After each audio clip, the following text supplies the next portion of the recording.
Bien, buenas noches, chicos, ¿cómo están? ¿Cómo les va? Pues vamos a ver ya las infecciones genitourinarias y comenzaremos con BPH. Bien. Entonces, vamos a ver. Déjenme abro esto, ¿sí?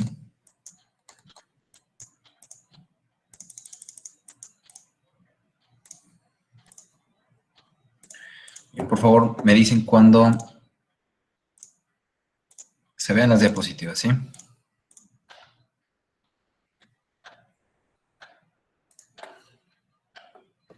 Ya se ven, doctor. Bien, gracias. Bueno, nos toca entonces enfermedad genitourinaria y hoy exclusivamente nos vamos a enfocar a virus del papiloma humano. Aquí salen muchas preguntas para el examen. Es tal vez una de las acciones de salud pública en las que más se van a meter al momento de que son estudiantes de medicina o son médicos internos de pregrado y también son médicos pasantes de servicio social. O sea, es algo muy recurrente que ustedes puedan observar pacientes con BPH. ¿Bien? Entonces vamos a tratar de que quede totalmente claro este tema. Es muy importante, es una enfermedad muy prevalente en nuestros días y tanto es prevalente que, bueno, se ha desarrollado técnicas de prevención, sobre todo a través de la vacunación, ¿sí? Ayer les platicaba un poco, hay que ver, seguramente ustedes, ¿sí? La gran mayoría de esta clase, sobre todo refiriéndome a las mujeres, porque en México la vacunación está destinada a mujeres. No es lo único, digo, ya lo veremos más adelante, pero se le puede aplicar la vacuna de VPH a hombres, ¿sí? Entonces, eso vale mucho la pena, ¿correcto? Entonces, vamos a ver quién está tratando de entrar. Muy bien, Adiel es el último que entra, ¿eh? Entonces, bueno, ¿qué hay que explicar de esto? Primero, virus del papiloma humano es igual que hablar de la gran cantidad de virus que existen como en otras enfermedades. Algo muy similar de lo que hablábamos, por ejemplo, con los coronavirus, los influenza. Digo, ahí estábamos viendo genotipos, pero aquí también vamos a hablar de genotipos y son un montón. Me interesan sobre todo los que están destinados con la prevención a través de la vacunación, que en México, adelantándome un poco, tenemos una vacunación que se conoce como la tetravalente, ¿no? Pero la adecuada es la 9-valente, es decir, es la más novedosa, es la más actual, es la que se aplica en los países industrializados. Y a razón de todo esto, pues es por la gran cantidad de serotipos que se han identificado, con riesgo tanto para el desarrollo de tumores o enfermedades cutáneas, ¿no? Entonces, ¿qué tenemos por acá? Primero dice, el virus del papiloma humano es un virus generador de tumores de piel. Tiene que entenderse de esa forma. Produce tumores. Se conocen como tumores epiteliales, pero no nada más ahí. Es decir, también tenemos tumores de membranas mucosas. Entonces, va a haber una célula que más se va a afectar en todo esto, ¿sí? Que es el queratinocito basal. Hablaremos más adelante de él, pero a final de cuentas, las enfermedades van a estar altamente relacionadas con la infección de esta célula. Entonces, tanto nos va a generar tumores de piel como nos va a generar membranas, tumores en membranas mucosas. Bien. La clasificación se realiza por las secuencias genómicas. Estas secuencias genómicas son identificables en pruebas moleculares, por supuesto. No se pueden identificar las lesiones ni la genética que tiene el virus, únicamente con las muestras, o más bien los métodos más sencillos. ¿Cuál es el método más sencillo que existe? Bueno, existen dos, y que también lo hacemos de una forma muy recurrente en los consultorios de medicina familiar, ¿no? Cuando yo era interno, cuando yo era pasante del servicio social, las hice infinidad de veces, ¿sí? Que es la colocación de ácido acético a nivel del cérvix, y número 2 es el Papa Nicolau, ¿bien? Que es una citología exfoliativa de el endo y el ectocervix, porque tiene que llevar una técnica para una buena identificación en la zona de transición, que es precisamente donde se manifiesta más la infección por el virus del papiloma humano, ¿no? Entonces, también se puede hacer una identificación por clínica, es decir, en qué tipo de enfermedad se está presentando para la persona, ya sea una enfermedad y cuáles son esas enfermedades. Existen tres principalmente, entonces esto es importante, ¿sí? Es decir, qué tipo de infecciones o enfermedades me va a presentar el virus del papiloma humano. Son tres. Enfermedad anogenital o mucosa, esa es la primera, que ahí incluso podríamos hacer referencia, si así lo queremos, como a infecciones de tipo latente o infecciones de tipo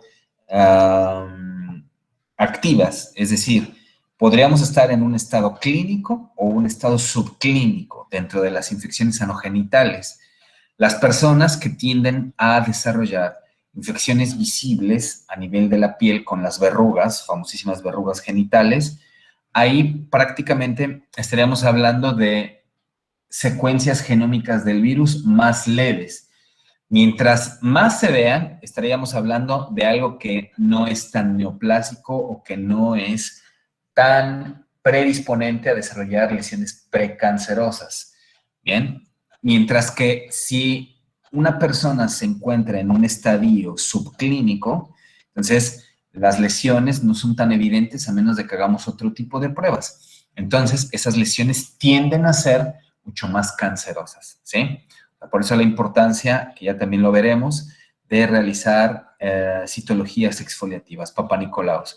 Y viene precisamente la especificación a qué edad comenzarlas. ¿Bien? La siguiente es la enfermedad cutánea no genital, es decir, verrugas que pueden aparecer por una gran cantidad de serotipos, no únicamente el serotipo genital, que se comparte también en algunas zonas de la piel, sino que existen también particularidades de algunos virus de papiloma y que nos pueden ofrecer una variedad de síndromes clínicos, desde verrugas en las manos, verrugas en la lengua, verrugas en el cuello, verrugas en el tórax, ¿sí? Y la otra entidad clínica que se conoce como epidermodisplasia verruciforme, ¿bien? Que ya también hablaremos de la epidermodisplasia. Entonces, son tres características clínicas del virus del papiloma humano. Bien, ahora todas ellas, vuelvo a repetirlo, tienen como una subclasificación. Entonces, habría que identificar de una forma pronta a cada uno de los pacientes para catalogarlo en cualquiera de estos tres rubros y de ahí entonces ofrecerle un tratamiento importante para él y muy probablemente en todos los casos de la enfermedad anogenital o mucosa para la pareja. ¿Bien? Entonces, ¿qué es lo importante también que hay que entender? ¿Sí? O sea, si nosotros hacemos asociaciones de los tipos de neoplasias que existen, las infecciones por virus del papiloma humano, aparte de que nos dan estas variaciones clínicas, los condilomas, que ya lo veremos y lo explicaremos también más adelante, están involucrados en la causa de todos los casos de cáncer cervical, cáncer cervicouterino, ¿bien? O sea, cervical porque es del cervix, ¿bien? Entonces, puede nada más haber a lo mejor un tipo de problema de transición histológica y no afectar directamente al útero, sino únicamente el cervix, la porción más externa. Bien, entonces vamos a llamarlo cáncer cervical o cáncer, ya saben que ustedes al momento de que digamos cáncer cervical, tendremos que hacer referencia a un cáncer cervicouterino. Bien, entonces eso debe quedar claro. Asociaciones clínicas importantes, por eso la otra vez yo les preguntaba y les decía, ¿quiénes de ustedes, si existiera una vacuna contra, ejemplo, la hipertensión arterial, ¿no? Sabemos que no existe, pero vamos a suponerlo, vamos a caer en esa utopía. ¿Quiénes de ustedes no se vacunarían contra la hipertensión arterial sistémica? Digo, yo por lo menos lo haría. Número uno, porque tengo, por ejemplo, una positividad genética en mi ascendencia, es decir, mi madre, ¿no? Y mi abuela materna, también de hecho mi abuela paterna. Mi papá no es hipertenso, pero bueno, tengo una carga positiva. Entonces, yo creo que si saliera una vacuna destinada a esto, a prevenir una enfermedad crónica como es la hipertensión arterial, yo me la colocaría, ¿sí? Entonces, por eso las enfermedades tienen un proceso de identificación y de creación para las personas. Es decir, se ofrece una buena, vamos a llamarlo, seguridad en la administración y una de ellas es esta, ¿bien?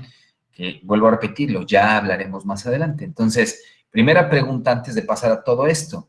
¿Hay alguien aquí que esté vacunado con virus del papiloma humano? Sobre todo mujeres, les digo que en México nada más se vacunan mujeres. ¿Están vacunadas, chicas? Yo sí, Yo doctor. también. Sí, doctor. Hay alguien que no esté vacunada, por ejemplo? O que no sepa que esté vacunado, porque también eso sucede, ¿eh? Esto usualmente en México se pone, ¿qué será? Quinto de primaria, yo creo. Quinto, sexto de primaria. Mi ¿Alguien, esquema de chicas? vacunación quedó a la mitad porque son dos y solo me pusieron una. Ok, pues Sí, me parece que lo que estuve leyendo se puede todavía aplicar, pero en los Sí, pero centros a tienes los que que han ido retomar todo el dicen esquema, ¿eh? sí, Porque no sé a qué edad te la colocaron, por ejemplo. sí, fue a los 12. Ahora ya se supone que deben de ser 3 vacunas, pero pues en los lugares en los que he ido dicen que no porque ya no entra en el esquema que aplica Correcto, desde tú ya no diciembre. entrarías. Es decir, en México te van a decir, no, no puedes. Y lo que tendrías que hacer es pagarla, ¿sí? Porque eso sí lo puedes conseguir y habría que retomar nuevamente la administración de tu vacunación. Pero ahorita vamos a hablar por eso en específico. Tenía un profesor de infectología, ya les he platicado a lo mejor a veces anécdotas de él, pero recuerdo mucho que cuando vimos un tema de estos, él nos mencionaba la mejor inversión del regalo que le pueden dar a su novia, nos hablaba a los hombres, ¿no? Nos decía, el mejor regalo que le pueden dar a su novia es vacunarla contra el virus del papiloma humano. Y digo, no es porque yo haya dicho, ay, le voy a dar el mejor regalo a mi novia, que en ese entonces también era estudiante de medicina. Pero hicimos todo lo posible en algún momento porque no existía todavía, y estamos hablando de que ella tal vez ya tenía como sus 22, 23 años, no recuerdo qué edad era, pero por supuesto no había recibido una vacuna contra VPH. Entonces, yo recuerdo muy bien que yo pagué esas vacunas con un ginecólogo en Puebla, y recuerdo muy bien que cada vacuna costó 2,000 pesos, ¿sí? Entonces, en esa ocasión fueron 2 dosis, porque se coloca en la tetravalente, y Gardasil se administra cada día 0 y 6 meses después. Y bueno, 4,000 pesos creo que fueron bastante bien invertidos. Yo lo podría decir de esa forma porque el principal objetivo es eliminar, o más bien, crear anticuerpos, porque esa es la palabra correcta, contra los serotipos, sobre todo 6, 11, 16 y 18, ¿sí? Esa es la administración de Gardasil tetravalente en México. Ya veremos qué pasa con la 9 valente, que es la actual, ¿no? Entonces, ¿qué hay que decir? Dijimos que genera tumores de la piel y tumores de las mucosas. Entonces, la mayoría de todos los virus papiloma humano van a poder desarrollar cualquier tipo de alteración en esta zona.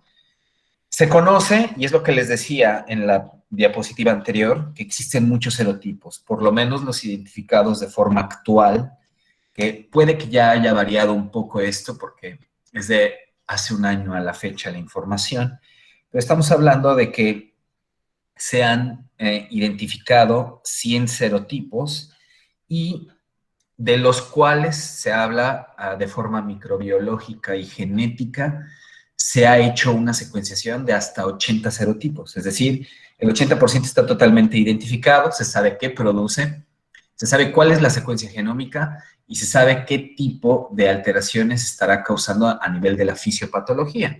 Esa es una gran ventaja, siempre el que se identifique y el que se pueda ofrecer de forma preventiva o temprana, en momentos ya de la infección, una buena resolución de esto, ¿no? Ya hablábamos un poco de qué tipo de tumores existen. Ya lo verán un poco conforme vaya avanzando la clase, en cuáles son esas alteraciones a nivel de la piel, ¿sí? Lo que me llama mucho a mí la atención, para que ustedes siempre lo tengan en consideración, es los factores de riesgo, porque podemos nosotros entender dentro de esos factores de riesgo muchos que se asocian con el virus.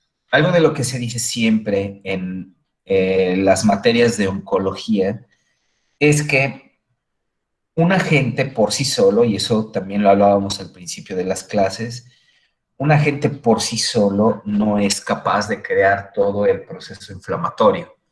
Entonces, dentro de esos factores de riesgo, necesitamos también identificar qué es lo que está alrededor del virus del papiloma humano para que se precipite entonces la enfermedad neoplásica. No sé si viene más adelante, si no,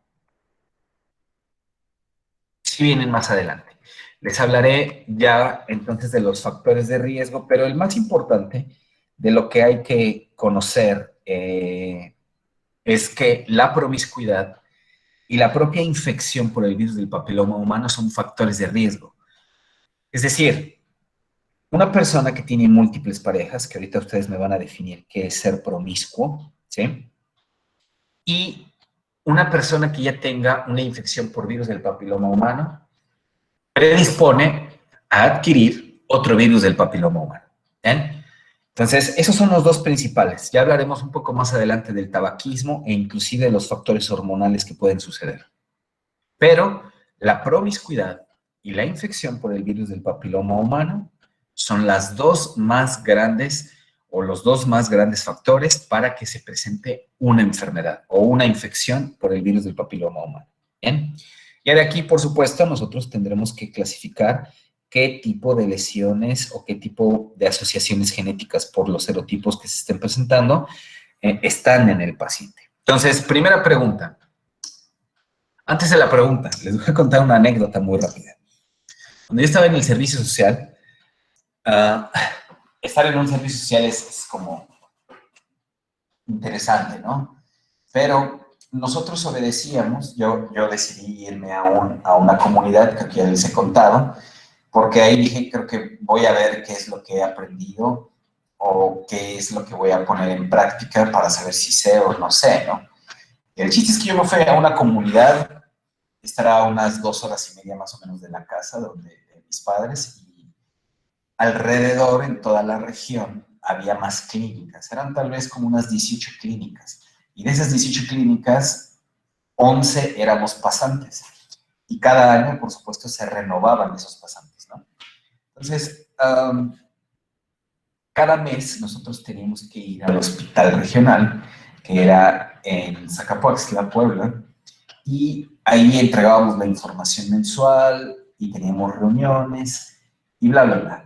Pero en realidad era como un motivo de convivencia y era como muy padre, porque todos los pasantes nos llevábamos muy bien.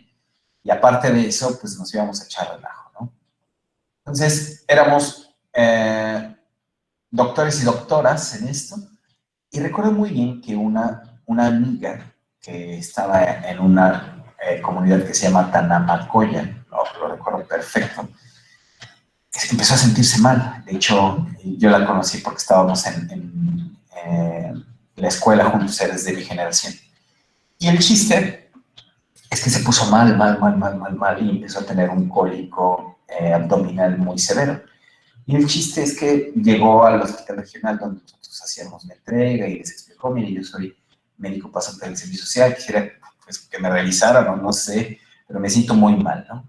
El chiste es que la acompañamos, pues nos dijeron que se tenía que quedar internada, estuvimos como pendiente a ver qué pasaba con ella y al día siguiente, porque estuvo internada tal vez unas 8 o 10 horas, Pues ya le egresaron y afortunadamente no fue nada, ¿no? Se pensaba que era como quirúrgico.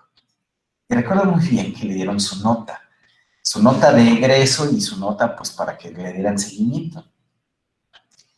Entonces, recuerdo muy bien que obvio le hicieron su historia clínica y le hicieron un resumen y todo. Y en los antecedentes ginecobstétricos, ¿sí? Obvio, se tiene que también hacer investigación porque hay muchos padecimientos quirúrgicos que pueden tener origen a través, ya lo verán incluso en esta unidad, pueden tener un origen a nivel cervicouterino, sobre todo relacionado con infecciones. Por ejemplo, una de las enfermedades importantes a descartar en un abdomen agudo es los problemas infecciosos que surgen de tipo bacteriano y que son de ascenso a nivel del cervix, útero, trompas e inclusive pueden generar una peritonitis. El chiste es que recuerdo muy bien que le dije, oye, no seas mala, déjame ver qué fue, ¿no? Y ya iba a leer y justo por alguna razón me iba a acercar pues, a todos sus antecedentes porque fue como en buena onda, no fue como por ser chismoso ni mucho menos, porque le preguntamos, oye, ¿estás bien? ¿Te podemos ayudar en algo? Y recuerdo muy bien que me arrebató muy rápido la nota y lo primero que hizo fue comerse, se los juro, comerse el espacio de la nota donde venía el número de parejas sexuales. Digo, yo no iba como a generar absolutamente ningún tipo ni de malentendido, ni de chisme, ni mucho menos. Pero ella creo que le dio mucha pena y agarró, se comió la nota médica por esa parte. La agarró y me la entregó. Me dijo, ahora sí ya puedes leerla, ¿no? Fue tan gracioso porque no era yo el único que estaba ahí, ¿no? O sea, todas las personas que éramos los demás pasantes, pues se dieron cuenta de eso y fue, créanlo, como bastante cómico. El chiste es que, por eso viene la pregunta, ¿en qué número de parejas sexuales yo puedo decir que es promiscua una persona? ¿Quién me dice? ¿Cuántas parejas sexuales yo tengo que considerarlo como promiscuo?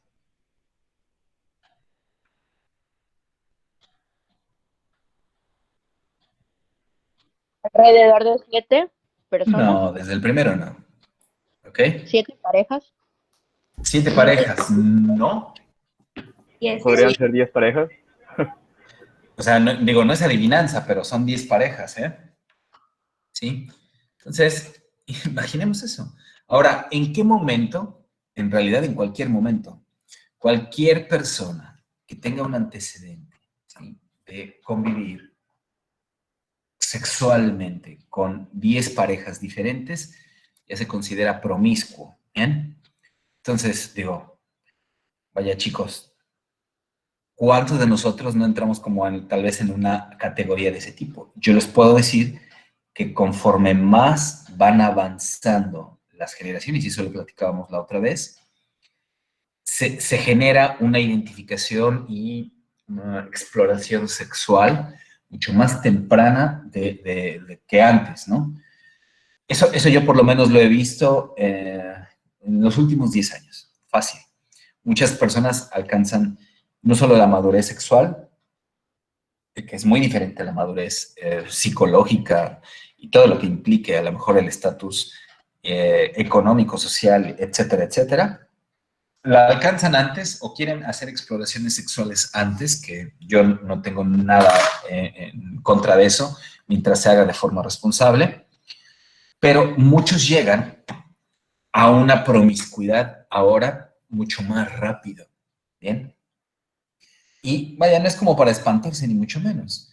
Cualquiera puede a lo mejor decir, pues yo he tenido más de 10 parejas sexuales, pero he tratado de ser responsable con todas ellas, o tratar de protegerme, ¿no?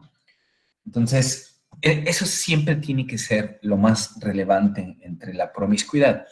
Y ahorita vamos a hablar por qué tiene mucho que ver con el virus del papiloma humano, por la forma de transmisión, ¿sí? Entonces, promiscuidad, en este caso, el tener una convivencia con más de 10 parejas, ¿sí?, nos da precisamente, es igual a un factor de riesgo muy grande para padecer VPH. Y por supuesto, la infección también del VPH. Entonces ya hablábamos un poco de todas estas lesiones, cómo se pueden clasificar. Estamos hablando de lesiones latentes, lesiones subclínicas y lesiones clínicas. ¿Por qué las latentes? Porque son asintomáticas. Lesiones subclínicas o clínicas, bueno, básicamente estaríamos hablando de que las lesiones clínicas son las que se presentan con como lo que ustedes ven en la imagen. Las lesiones subclínicas, que son las que no se pueden identificar y que ahí se lleva a cabo, sobre todo en México, y que es también muy común en otros países, la aplicación del ácido acético, entre el 3 al 5%. Y por supuesto, las latentes, que estas son clínicamente, están presentes, por supuesto, la infección, pero comienzan a dar formación de verrugas en lugar de neoplasias. Entonces, podríamos catalogarlos de ese tipo, ¿no? Latentes, recuérdenlo, porque dan una cronicidad. Y subclínicas, pues porque no hay una presencia tampoco evidente de qué esté sucediendo. La persona puede estar totalmente asintomática, ¿no? Bien. Etiología. ¿Qué hay que decir también del virus del papiloma? Son virus no envueltos. Dijimos que hay 100 serotipos, ¿sí? O sea, 100 diferentes virus VPH. Eso es una enormidad. Y de ahí se consideran como virus no envueltos. La mayoría de todos ellos son, vamos a decirlo, de una naturaleza benigna. Benigna, me voy a referir a todas aquellas lesiones que no generan una neoplasia. Digo, podríamos tener un condiloma muy grande y no ser neoplásico, pero es de características benignas porque no va a dar una transformación epitelial.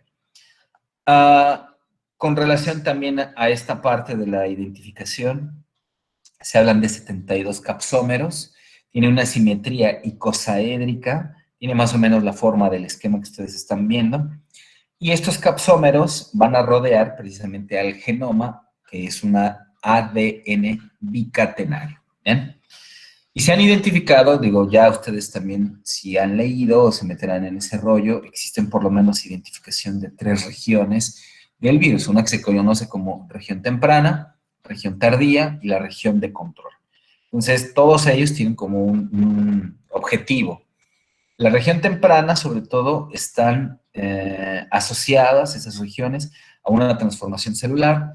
Las regiones tardías, que nos van a formar estructuralmente a la cápside, ¿sí? Y la región de control, que son precisamente quienes van a decidir en qué momento sí y en qué momento no va a haber replicación. ¿Bien?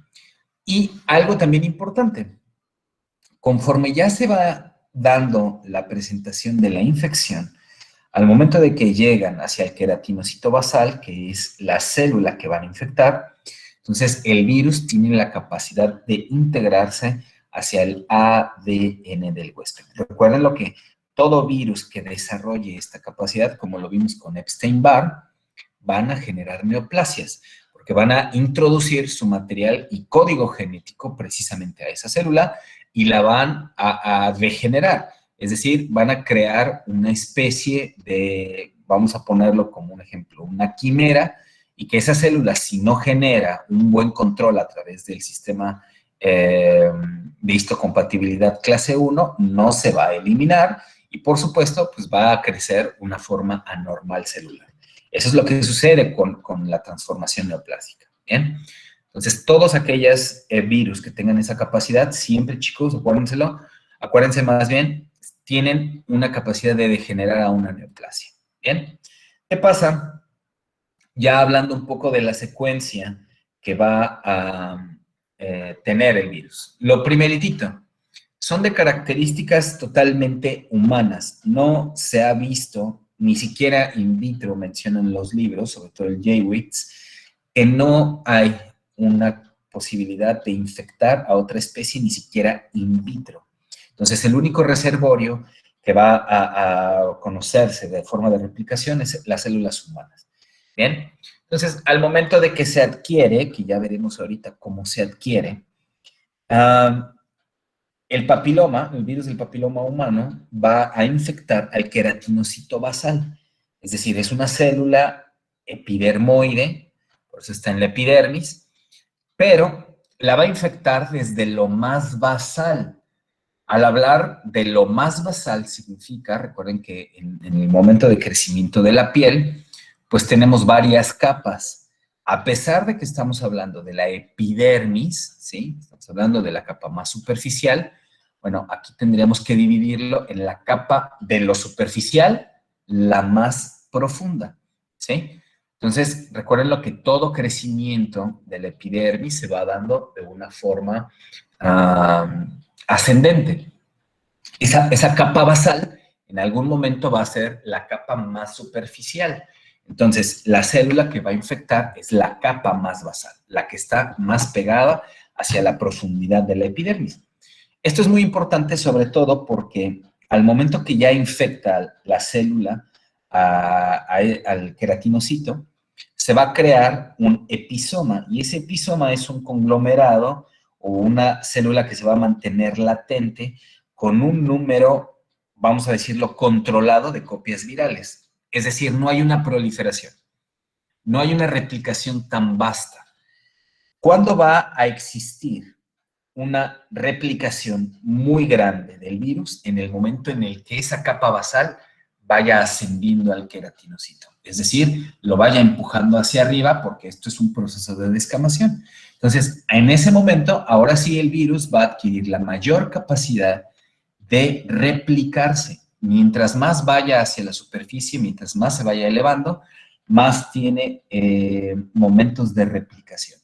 Y entonces se va a propagar a través de la piel. Es decir, que la inoculación que se va a llevar a cabo hacia un huésped que no lo tenga va a ser a través de la piel.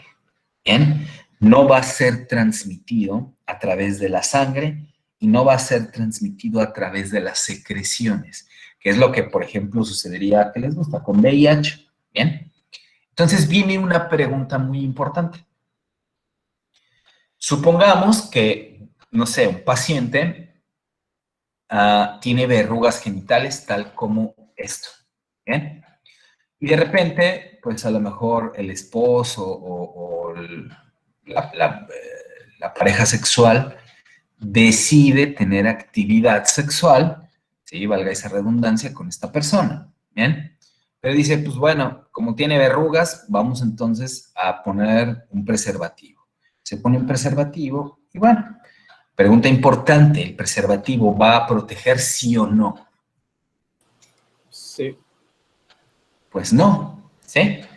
El preservativo no va a proteger, ¿correcto? ¿Por qué? Porque no se transmite a través de las secreciones. Entonces, al momento del contacto sexual, vaya, por supuesto que la mayoría en el proceso de la relación sexual va a ser la introducción del pene. Bueno, toda la piel que está alrededor de la base del pene, incluyendo el escroto, incluyendo etcétera, etcétera, toda la región anogenital puede ser fácil de un contagio, porque no se transmite a través de las secreciones genitales, se transmite a través de la piel, ¿correcto? Entonces, todas las personas que tengan en este momento virus de papiloma humano y que nosotros nos encontremos en realidad, es por el contacto directo a través de la piel. Por supuesto que imaginemos ahora una transmisión a través de el pene. Si un pene tiene verrugas genitales o tiene verrugas provocadas por virus de papiloma humano, por supuesto, al momento de la introducción va a tener mayor probabilidad de desarrollar una infección a quien lo reciba. No nada más pueden ser mujeres. Existe, y ahora lo vamos a ver, una alta incidencia de cáncer anal, sobre todo en pacientes homosexuales. ¿Bien? Entonces, bueno, en realidad, en este punto, el preservativo no nos va a ofrecer una mayor protección. Sobre todo cuando tenemos variantes de VPH que tienen que ver mucho con las verrugas genitales. Adelante. Sí, es que yo le había dicho que sí, porque en Murray, pues decía que sí, pero de hecho ahorita me estaba imaginando, ¿será que digo que sí o que no? Y pues meramente le dije lo que dice el Murray, pero sí, igual me imaginé que igual iba a decir que no. No, y al punto al que voy, supongamos que se ha identificado en un paciente nada más pues una verruga genital, déjeme ver si tengo algo como esto, ¿no? Supongamos que el paciente en realidad no tiene presencia de los episomas o de la lesión verrugosa a nivel de la base, y supongamos que se cubre con un preservativo y así tiene relaciones sexuales. Bueno, la posibilidad es mucho menor. O sea, al punto al que voy es que el preservativo no va a proteger al 100% de este tipo de lesiones porque se transmiten por la piel. Y si el paciente tiene presencia de verrugas a nivel de la base y tiene contacto con la piel y las mucosas de la otra persona, por supuesto se va a transmitir aunque se haya colocado un preservativo. A ese punto es el que quiero que lleguemos en la explicación de la fisiopatología, ¿sí? Una persona, y por eso les ponía la imagen como esta, vaya, tiene verrugas en el promontorio, tiene verrugas a nivel inguinal, tiene verrugas a nivel del rafé, tiene verrugas a nivel anal. Vaya, esta persona, al momento de que cualquier otra tenga un contacto directo con la piel y con las mucosas, va a adquirir esa lesión, o más bien la infección, ¿correcto?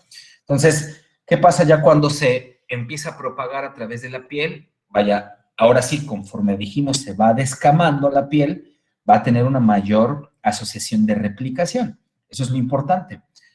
Va a tener una alta progresión, sobre todo en las lesiones que son más características, hacia una fase verrugosa, y de ahí va a tener una replicación del genoma a nivel episomal. O sea, comenzará una descamación, y con la descamación vienen los virus, ¿sí? O sea, si ustedes tienen una fricción genital en algún punto con una persona que tenga el VPH, van a tener, por supuesto, la probabilidad de infectarse, porque esa descamación es lo que va a producir la liberación viral. Entonces, al momento de que ya va teniendo en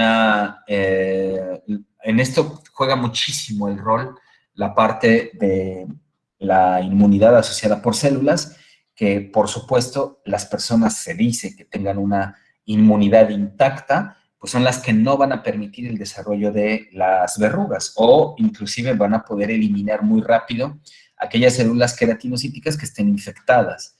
Pero no sucede siempre así en todos los casos. Recuerden lo que puede, o más bien las infecciones se presentan cuando alguna de las barreras puede estar fallando. Migran nuevamente a la superficie, es cuando vuelve a replicarse nuevamente, y entonces se eliminan en las células de exfoliación. Se vuelve a repetir un ciclo. ¿Ven? O sea, la mayor cantidad de toda esta proceso fisiopatológico es en el momento en el que se está elevando el queratinocito para llegar a un punto más alto y ahí entonces descamarse, ¿sí? Esa es en realidad la diferenciación, migración hacia la superficie, que va a experimentar la replicación, la maduración, etcétera, y el contacto o el contagio hacia un huésped que pueda ser susceptible. Bien, y nada más para tenerlo en cuenta. Desde hace mucho tiempo, inclusive desde que yo estudié virología y microbiología, que iba en la materia y después infectología, siempre se han asociado históricamente estos cuatro serotipos. Son dos separados en segmentos, pero son 4 serotipos. Hablamos sobre todo del serotipo 6 y 11, que estos están, tipificados como virus del papiloma humano de bajo riesgo, porque el potencial o el poder de generar una enfermedad neoplásica es en realidad muy baja, ¿bien? Y estos están asociados más a desarrollar una formación de condilomas, ¿bien? Las lesiones que pueden también ocasionarse, que son precancerosas, son de muy bajo grado. Entonces, 6 y 11 vamos a asociarlo con un bajo potencial oncogénico. Y sucede exactamente todo lo contrario con el serotipo 16 y 18, ¿bien? Que son los serotipos de VPH de alto riesgo, porque son los responsables de las lesiones que se conocen como intraepiteliales de alto grado, ¿bien? Entonces, estos pacientes que tengan esta afectación con los serotipos 16 o 18, sí pueden progresar hacia un cáncer, hacia un carcinoma, ¿bien? ¿Cuáles son los dos más frecuentes? El anogenital o el mucoso, ¿sí? Entonces, ya espero que vaya quedando un poco más claro. ¿Por qué? Porque estos serotipos, antes ya de pasar a la otra diapositiva, son precisamente los que nosotros vamos a adquirir anticuerpos cuando lleguemos a administrar la vacuna de VPH. La tetravalente, sobre todo, que es la que se administra en México, ¿sí? Que dijimos, va a proteger contra 6, 11, 16 y 18. Esa es una pregunta de examen siempre, ¿bien? Entonces, siempre hay que conocer cuáles son los serotipos asociados. ¿Qué más hay que decir de la fisiopatología? Bueno, al momento entonces ya de que se va presentando esta asociación de el crecimiento o la elevación del queratinocito basal, de que ya vamos teniendo una infección, de que ya se va dando el proceso de contagio, bueno, en el momento en el que existe ya una degradación a nivel celular por la descamación, dijimos que va a empezar a proliferar, va a empezar a agrandar a la célula. Y eso entonces se va a manifestar con neoplasias epidérmicas que pueden ser de bajo o alto grado. Entonces va a alterar el virus la característica genética y física de la célula. Entonces se van a dar o se van a llevar a cabo formación de verrugas, ¿sí? Entonces, la multiplicación, en cuanto al momento, esto ya lo expliqué del queratinocito, pero la multiplicación limitada al núcleo, cuando el núcleo va teniendo un punto bajo y presenta un halo pálido en su centro, se le llama coilocitosis. Es decir, que en este punto tiene una probabilidad más baja de generar un proceso cancerígeno. No hay un proceso citolítico, es decir, no hay una forma en la que, por lo mismo de que existe una alteración en el sistema inmunológico mediado por células, no hay un proceso que las regule, ¿sí? Los medicamentos, porque eso sí hay que aclararlo, los medicamentos que se van a administrar en los pacientes, sobre todo que son vía oral o son tópicos, tienen el objetivo de ir eliminando la lesión y que el sistema inmunológico ahora entonces reaccione y lo elimine, porque eso sí puede suceder.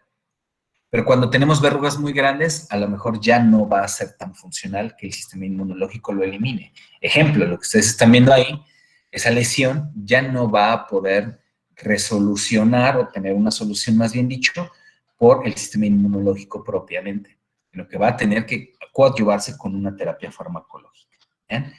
La transmisión, ya la dijimos, contacto sexual es la más asociada en cuestión de efectividad, porque son las lesiones más típicas que podemos encontrar, con el virus del papiloma humano.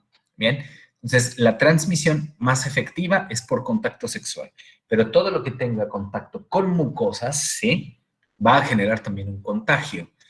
Claro ejemplo es aquellas personas, sobre todo recién nacidos, que desarrollan verrugas de papiloma humano a nivel laringeo porque nacen por parto y la madre tiene una infección en el canal vaginal por virus de papiloma humano. Entonces esos recién nacidos la adquieren, ¿sí? Y desarrollan precisamente ronquera, que es uno de los síntomas característicos, y de ahí se produce entonces una evidencia clínica verrugosa que en algunas ocasiones se tiene que llevar a cabo una endoscopía para la identificación, ¿sí? El proceso de incubación que se habla, en promedio, no hay algo totalmente característico en tiempo, pero se habla entre 3 semanas a 8 meses, ¿sí? Eso es lo que promedio puede tomar una lesión X, la que sea, ya sea cancerosa o precancerosa, más bien dicho, a una lesión verrugosa. Y ahora sí, los factores de riesgo, los que vamos a tratar de explicar un poco más, ¿sí?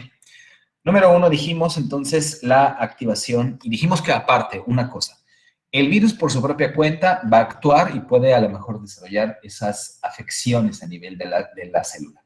Pero si se coadyuva con todos estos, que son los más importantes, bueno, pues entonces se hace mucho más evidente, o más bien se hace exponencial la probabilidad de desarrollarlo.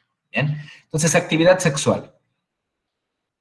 Existe, y eso lo mencionan todos los libros, una correlación entre el número de parejas sexuales y el inicio de vida sexual activa con el desarrollo de una infección, sobre todo anogenital.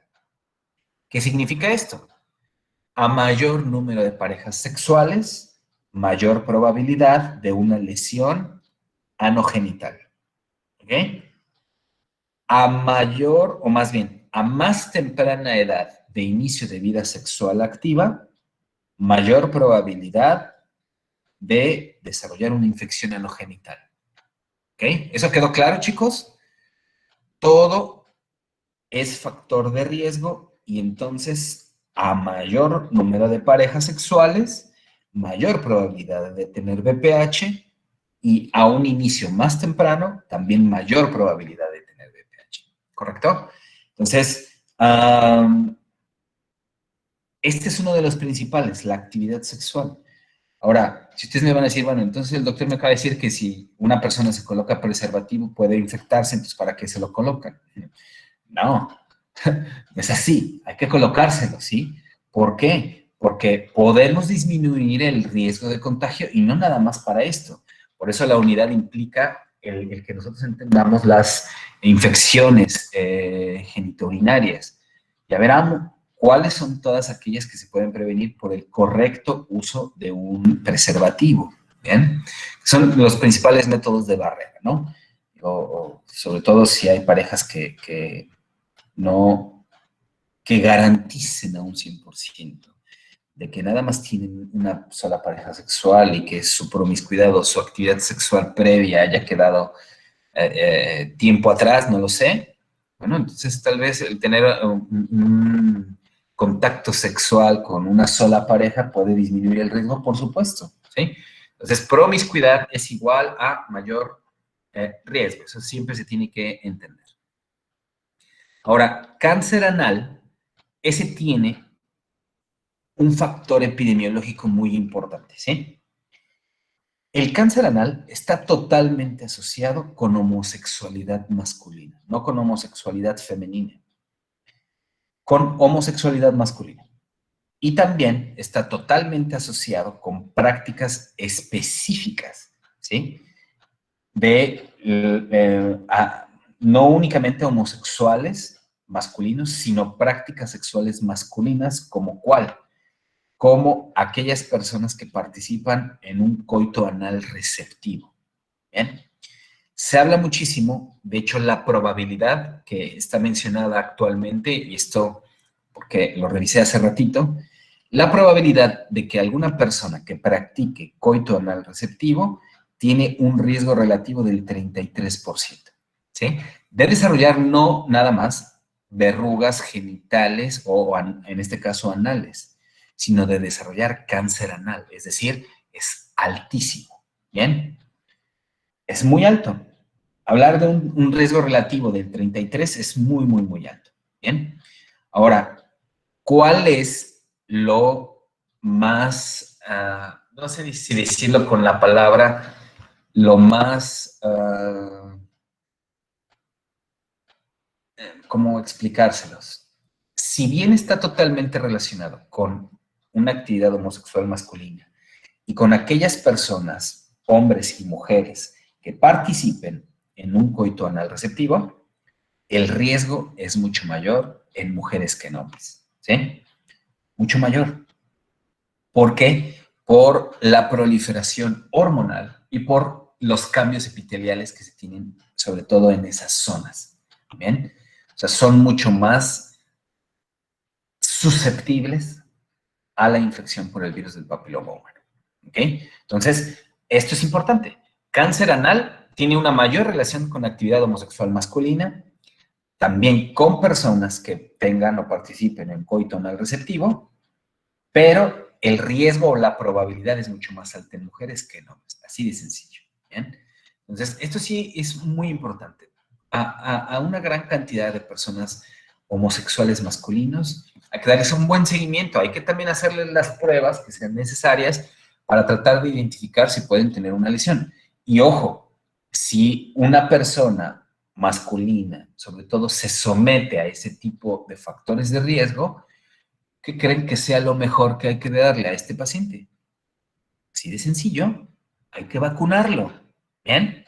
Entonces, por eso es altamente importante que también la vacunación se asocie con personas masculinas, ¿bien? Fumar. Las personas fumadoras tienen un mayor riesgo de neoplasias a nivel del cérvix, ¿bien? Sobre todo porque tienen muchísimos componentes en la nicotina y en todos los químicos que contiene el cigarro que aceleran la transformación maligna. ¿Bien? ¿Qué otra? Exposición a rayos ultravioleta y el uso de anticonceptivos orales. De hecho, hay una regla importante que yo me acuerdo desde que era estudiante, de hecho, y que ahora también leyendo un poco de las guías de la Asociación Americana de Cancerología, la Asociación Americana de Anatomía Clínica y Patológica, Ginecología, bla, bla, bla, hay un consenso que se realizó para dictar guías de práctica clínica. Se menciona siempre, mujeres que tienen una ingesta de anticonceptivos orales, el máximo que se tiene que ofrecer a una de estas pacientes son 5 años, ¿sí? Después de 5 años hay que suspenderlo. Por lo menos, en una mujer, 1 año, ¿sí? Yo siempre lo recuerdo desde que era estudiante. Entonces, hay que ofrecer, en ese caso, otro tipo de método de protección, ya sea al varón u optar más bien por otro tipo de anticonceptivo si es que se quiere mantener precisamente la infertilidad producida por un anticonceptivo, ¿no? A eso me refiero. Entonces, cualquier persona que esté teniendo una ingesta de anticonceptivos orales, lo máximo siempre son 5 años, ¿sí? Y hay que dejar descansar, ¿bien? Que después se podría retomar, pero siempre el que una mujer tenga una ingesta de anticonceptivos orales, a pesar de que tenga una pareja sexual y lo que fuera, el riesgo también aumenta para el desarrollo de cáncer cérvico-uterino. ¿Bien? Entonces, eso hay que tenerlo en cuenta. ¿Aplica también en lo que es la post-day? ¿La qué, perdón? La post-day, pastilla del día siguiente. La pastilla del día siguiente no se toma diario, entonces, o sea, si una persona ha tomado, ejemplo, en una, no sé, ¿qué te gusta? 3 veces al año, 4 veces al año, una post-day, no se relaciona directamente con esto, porque todas las anticoncepción de emergencia están destinadas para crear una gran elevación hormonal y con eso descamar precisamente el endometrio para que se presente sangrado. Ese es el objetivo de la anticoncepción de emergencia. No sucede lo mismo cuando se lleva a cabo una regulación de fase cíclica a nivel hipófisis pituitaria, eje ovárico, como lo es con una administración diaria de un anticonceptivo, ¿sí? Entonces, no aplicaría tanto para eso. Digo, no tienen todos los anticonceptivos tienen sus indicaciones y tienen también sus riesgos de estar presentando de una forma tan recurrente la ingesta de ese tipo de medicamentos, ¿no? Pero no pasa exactamente lo mismo. A un anticonceptivo oral me refiero muchísimo a los que se toman de forma diaria, ¿ok? ¿Vamos bien todos? Sí, doctor, gracias. Muy bien, ¿sí?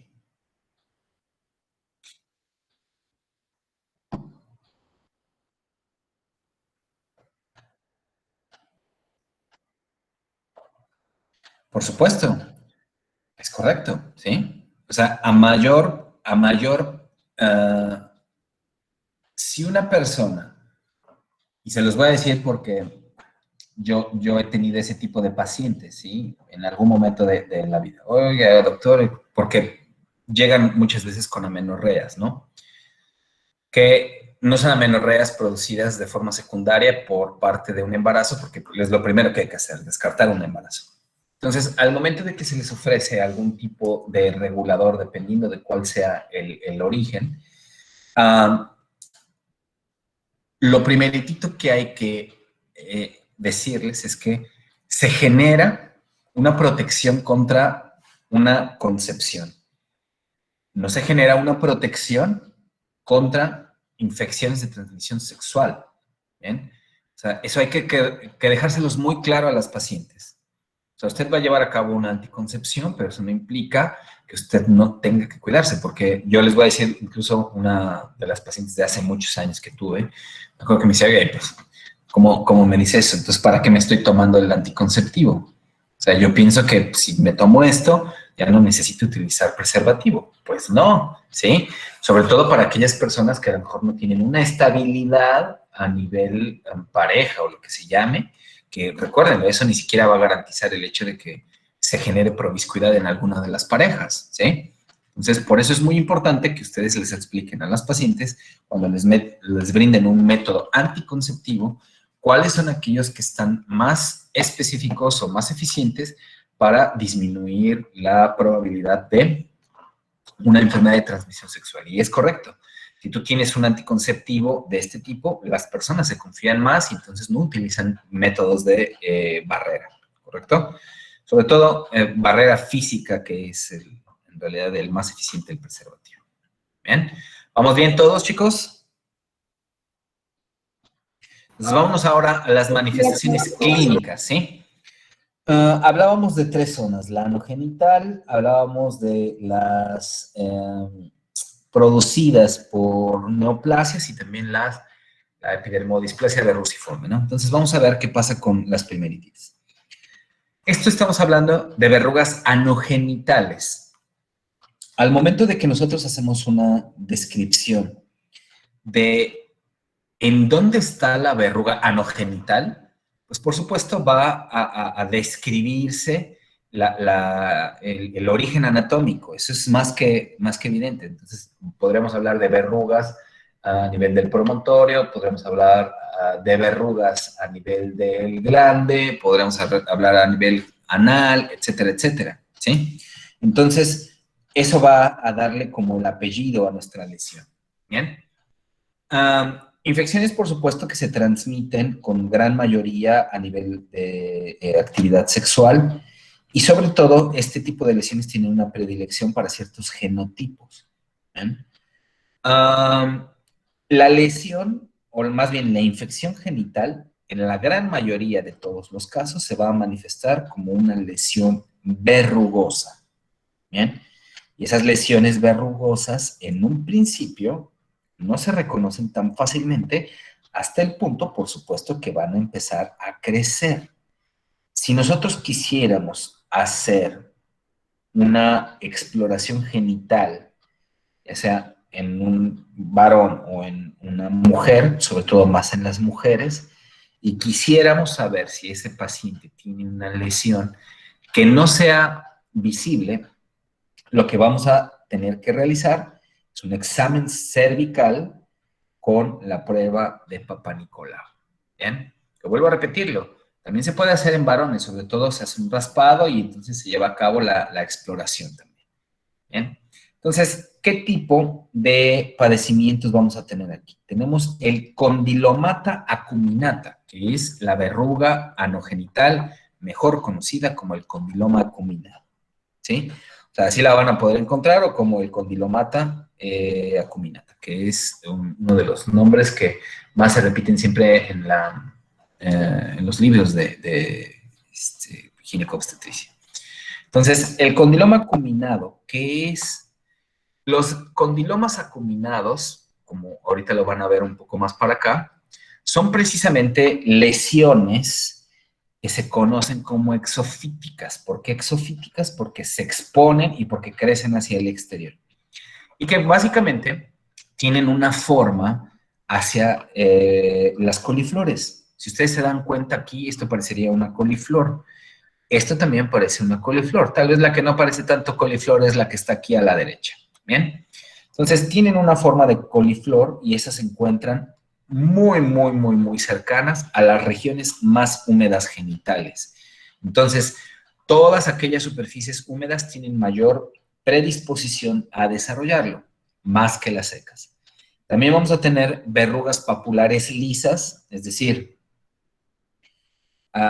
verrugas que representan un reborde que no es tan crecidas como el condiloma acuminado, y que si uno pasara el dedo en la superficie no va a ser rugosa como lo que ustedes están observando.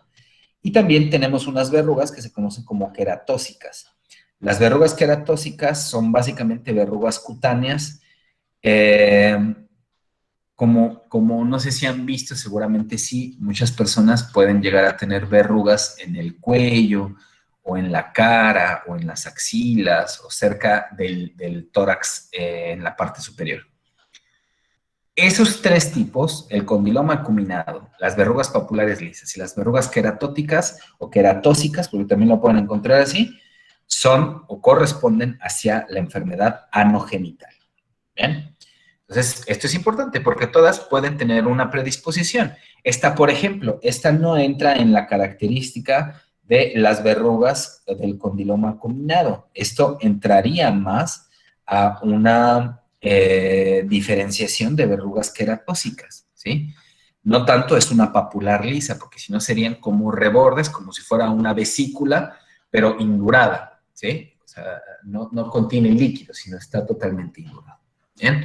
Entonces, eso se le conoce como condiloma acuminado, ¿bien? No tiene que confundirse con esto que es el condiloma plano, ¿bien? Ahorita lo vamos a explicar. Pero antes de que se me olvide, importante, este tipo de lesiones generan síntomas sí o no. No. En algunas ocasiones, un ligero prurito, pero en la gran mayoría son asintomáticos, ¿sí? No son dolorosas, sí hay prurito, eso sí, en algunas ocasiones, no en todas. Y por supuesto, se puede observar en algunas ocasiones, sobre todo en las que están en las regiones más sensibles, lesiones de sangrado, es decir, puede existir un roce, no únicamente sexual, sino inclusive con la propia ropa. O sea, una persona que lleve una ropa muy ajustada y que tenga este tipo de lesiones, pues por supuesto va a tener lesiones de sangrado. Se irrita muchísimo. Entonces, ahí ya podría entonces sí generar una mayor cantidad de síntomas. ¿Bien? Pero en la gran mayoría no hay absolutamente ningún síntoma. ¿Bien? Bueno, ¿qué pasa acá? En esto lo vamos a llamar condiloma plano, que vamos a hablar de una enfermedad que se produce a nivel del cérvix. Aquí podríamos hablar de lesiones que son latentes o subclínicas. Entonces, si hablamos de que están latentes o están subclínicas, las lesiones, que es el condiloma plano, va a generar una sintomatología escasa. Igual que lo anterior, la mayoría son asintomáticas, hasta el punto en el que llega ya una transformación y que, por supuesto, existe toda la sintomatología asociada con cáncer cervicouterino. En la gran mayoría de los casos inician con sangrado y inician con dolor, pero en la mayoría de la fase de transformación no existen síntomas. Es la lesión intraepitelial más común del cuello uterino.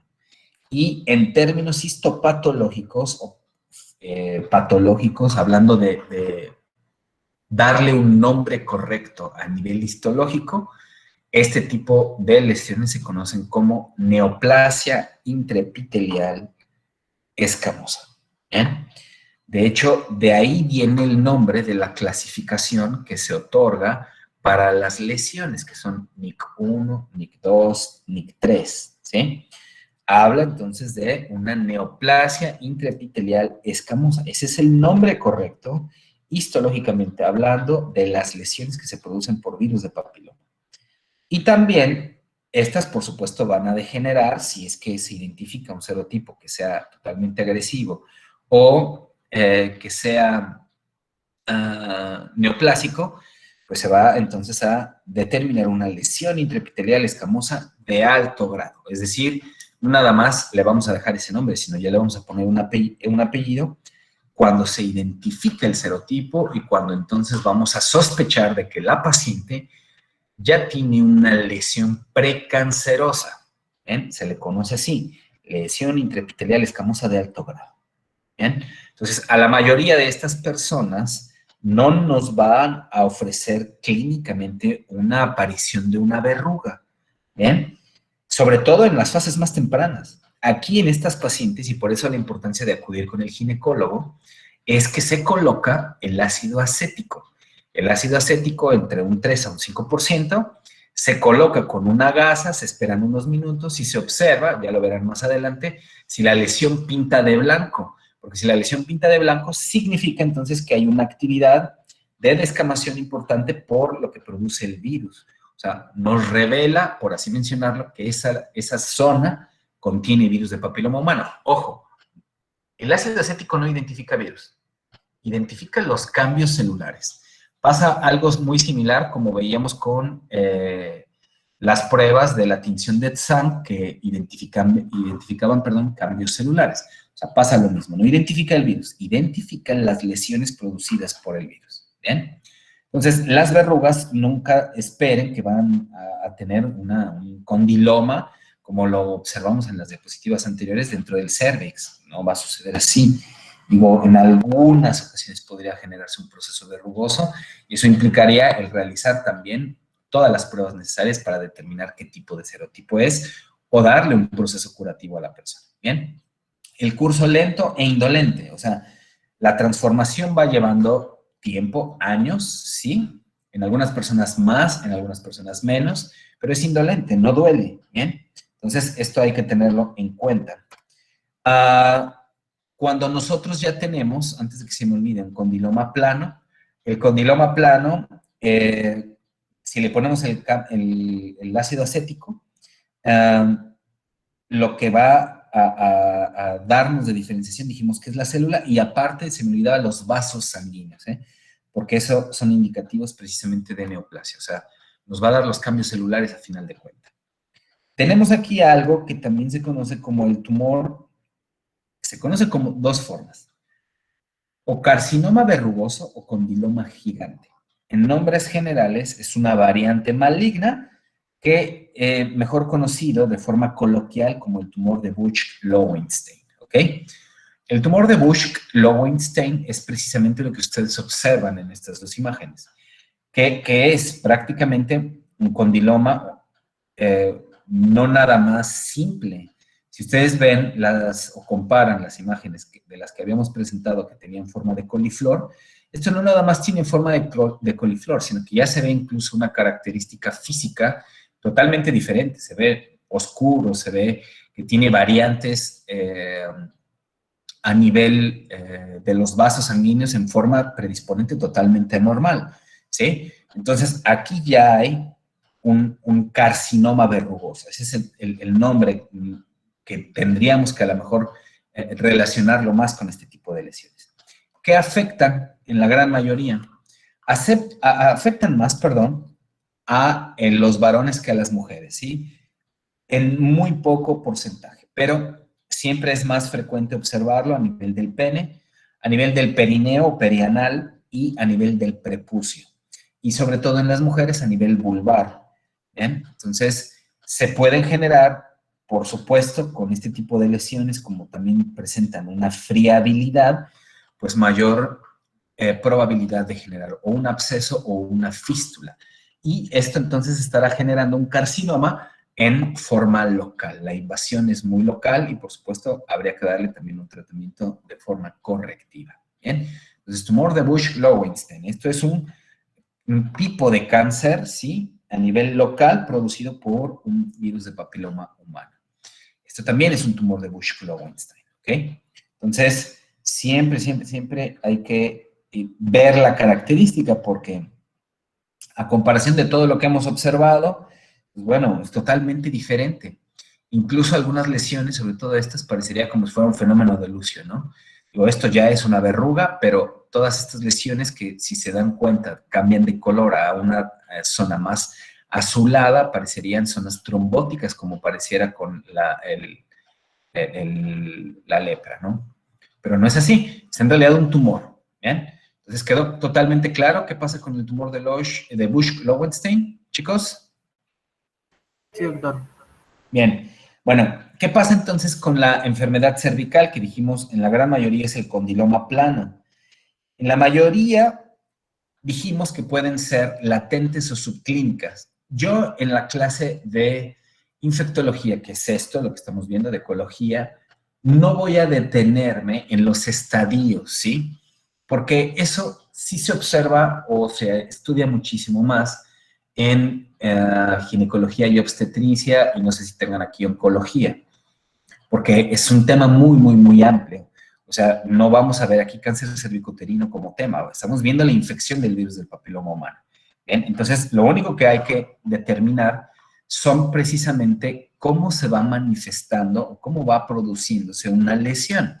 Tenemos desde un epitelio cervical, cérvico-uterino, normal, hacia una, ¿qué dijimos que se representaba como el NIC? ¿Qué significa el NIC? Esto es en inglés, C-I-N, pero ¿qué es un NIC? ¿Qué significa el NIC? Era la neoplasia intraepitelial escamosa. Muy bien, neoplasia intraepitelial escamosa, ¿ok? Y esta es la de bajo grado, y después puede llegar entonces a generarse una de alto grado, y de ahí entonces un cáncer, ¿bien? Entonces, todas estas lesiones, por supuesto, van a generar lesiones intraepiteliales escamosas de bajo grado, ya lo hablábamos, y las de alto grado. ¿De qué dependerá? Por supuesto, de la extensión y dependerá de lo que se encuentre dentro de la citología exfoliativa. En muchos casos valdría también la pena realizar biopsias para estar totalmente seguros cuál es el porcentaje de afectación. ¿Bien? Entonces, aquí para hacer la mejor característica de identificación, porque recuérdenlo, muchas de ellas van a estar en latentes subclínicas, hay que utilizar uso de ácido acético al 3 al 5% y una prueba altamente específica que se conoce como colposcopía. ¿Bien? Entonces, son las dos formas más eficientes de realizar un cribado, un screening hacia el cáncer cérvico-uterino, para identificar si existen lesiones de bajo o de alto grado. ¿Bien?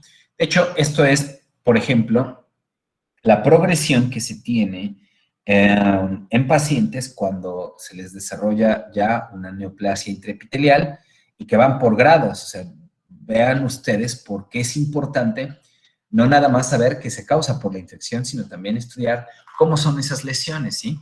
Entonces, cervix normal, rosado, ¿sí? No hay ningún tipo de afectación. Aquí ya hay una neoplasia intraepitelial grado 1, se encuentra aquí marcada en zona blanca, ¿sí? Y vean cómo va avanzando en cuestión de extensión y en cuestión de friabilidad. Son más congestivas, es decir, comienza a apreciarse una neovascularización mucho más congestionada que lo que sucedería aquí o que lo que sucedería aquí. Entonces, el NIC2, NIC3 y así hasta un carcinoma invasivo, por supuesto, van degenerando las células, sobre todo van presentando ya una mayor predisposición de destrucción celular, de destrucción de todo el queratinocito y sobre todo de toda la región. Porque aquí van teniendo, por supuesto, no únicamente la descamación, sino una destrucción celular importante. Y por supuesto tenemos ya un cáncer que ya va generando esto. Siempre como para que ustedes lo asocien, ¿sí? Sangrados anormales en las pacientes, sobre todo de una edad ya no reproductiva, estaríamos hablando de los 40 años a los 55 años, que es como la transición hacia la menopausia. Un sangrado siempre se tiene que investigar, sobre todo los sangrados intermenstruales, no un sangrado menstrual. Entonces, todas aquellas personas que tengan o hagan referencia a sangrados intermenstruales, siempre hay que llevar a cabo preferentemente una citología exfoliativa o una colposcopía. Bien, la mayoría de estas personas pueden tener, conforme va afectando o va creciendo la neoplasia, sangrado vaginal anormal, que esto es muy, muy, muy significativo, pero si se dan cuenta, pues estaríamos ya en unas fases muy avanzadas, en cualquiera de un NIC3 o un carcinoma invasivo. Y algunas personas pueden tener dispareunia o plenitud. ¿Qué es la dispareunia? ¿Ya habíamos hablado de esa palabra? No me acuerdo. Es dispareunia. Chicos.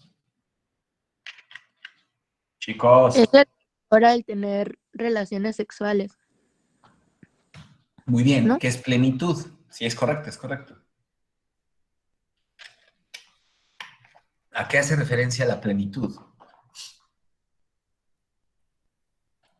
¿O qué significa eso? Bueno, se lo dejo de tarea. Bien.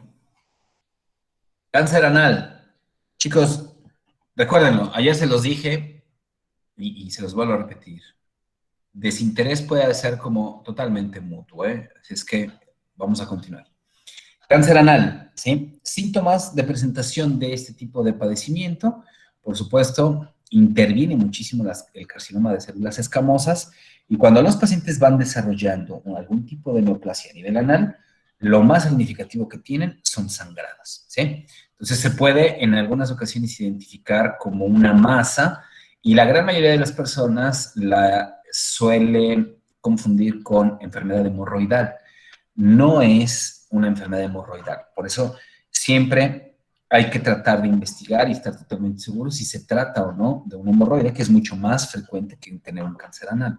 Las personas, sobre todo al momento de la defecación, la pueden estar sintiendo, al momento del aseo o al momento de que se bañan, y por supuesto hacen referencia a que persiste una bola y que después ahí puede estar teniendo una induración y puede entonces tener una asociación de sangrado. Esto, recuérdenlo, altamente relacionado con homosexuales masculinos y con personas que tengan prácticas coito-anal receptivo, ya lo hablábamos. También, personas que tengan un antecedente de verrugas a nivel genital tienen también mayor probabilidad de padecerlo. 20% de mujeres y hombres con antecedentes de verrugas. Recuerden lo que es un poco más predisponente en mujeres por cuestión de estadística epidemiológica, pero está totalmente relacionado con hombres masculinos, ¿sí? O sea, siempre que nosotros tengamos una investigación epidemiológica en un solo paciente, no necesitamos hacerlo a nivel poblacional, tendremos que relacionarlo con todas las características que suceden en la enfermedad. Paciente masculino, homosexual, que tenga prácticas coito-anal receptivo, tiene entonces mayor probabilidad de desarrollarlo que cualquier otro tipo de persona. ¿Bien? Pero cuando ya comparamos estadísticamente, bueno, puede ser un poco más predisponente en mujeres que en hombres, ¿sí? Porque son más susceptibles. O sea, y esto tendríamos primero que hacer una investigación si la paciente tiene las prácticas de desarrollar un coito anal receptivo, porque es la mayor probabilidad, no es la única. Puede que una persona tenga una infección en condilomas totalmente cercanos hacia la región perineal y anal, y entonces también se desarrolle el cáncer anal. Bien, todo lo que ustedes están viendo es cáncer anal. Vamos a las siguientes, enfermedades de la mucosa no anogenital o no genital. Bien, en este caso estaremos hablando de todas aquellas que están por afuera de esa región. Verrugas orales, ¿sí? Representan prácticamente una infección de la mucosa oral. La mayoría de las personas las pasa desapercibidas porque empiezan a identificarlas, crecen y las personas piensan que esto es normal. Y no es normal, ¿sí? Son muy comunes, más comunes de lo que ustedes se imaginan. Y las personas, sobre todo, aquí sí podemos asociarlo muy típico con los serotipos 6 y con el 11 del virus del papiloma humano. Dijimos que estos tienen un bajo grado de oncogenicidad. Pueden existir también papilomas de tipo respiratorio. Esos papilomas pueden ser desde fosas nasales, boca, laringe, conjuntiva, es decir, todas las mucosas se pueden afectar a nivel de la cara. Bien. Y tenemos, sobre todo, una enfermedad que se conoce como la enfermedad de Heck. ¿Qué es eso? Es una hiperplasia epitelial focal que sucede a nivel respiratorio y puede suceder en todas estas. Esto es un papiloma respiratorio, ¿sí? Lo que les mencionaba, en la gran mayoría, sobre todo en los pequeñitos, esta hiperplasia epitelial sucede en muchos casos, por partos a través del canal vaginal, o sea, no resueltos por parte de cesárea, sino que muchas veces la mamá puede tener BPH incluso sin saber que lo tiene, se da parto a través del canal y entonces los pacientes la adquieren porque van teniendo, por supuesto, toda la afectación a nivel del contacto mucoso. También los pequeñitos no nada más podrían tener esto, podrían tener el desarrollo de cualquier tipo de verruga, dependiendo, por supuesto, del serotipo, ya sea a nivel de los ojos, conjuntiva, fosas nasales o mucosa oral. Entonces, los papilomas respiratorios, sobre todo, causan disfonía, ¿bien? causan disfonía y entonces los pacientes comienzan a tener cambios precisamente que los identifican. Sobre todo en los pequeñitos empiezan a tener muchísima ronquera, ¿bien? La enfermedad de Heck, nada más para complementarlo, es más diseminada y eso se asocia a el serotipo 32 y al 13, ¿sí? Si no me recuerdo es 32 y 13, ¿bien? La enfermedad de Heck. Bien, ¿qué más tenemos? Tenemos también enfermedad cutánea no genital, o sea, no nada más son lesiones de la mucosa, ¿no? Lo que acabamos de ver hace rato son mucosas afectadas y que la mayoría son a nivel de la cara, mucosas conjuntivales, nasales, orofaringes, ¿no? Y más adentro, como lo vimos en la parte laringe. Entonces, aquí ya estamos relacionándolo con una enfermedad directamente a nivel de la piel. Entonces, son enfermedades cutáneas no genitales. Y aquí, lo bueno de este tipo de enfermedades es que son comunes, se conocen típicamente como verrugas vulgares, ¿sí? Y aparecen precisamente en la piel que tiene un alto contenido de queratina. ¿Ven? Que es prácticamente, dijimos, el sitio donde va a inocularse más. Entonces, aquí hay algo muy importante, porque muchos de los pacientes que desarrollan algún tipo de verruga, surge algo que se conoce como lesiones besuadas, o que es prácticamente lo equitativo hacia la porción paralela. Si un paciente, ejemplo, tuviera esta lesión verrugosa más en el límite, bueno, tendría posibilidad de desarrollarla aquí, pero también tendría posibilidad de desarrollarla de una forma contraria.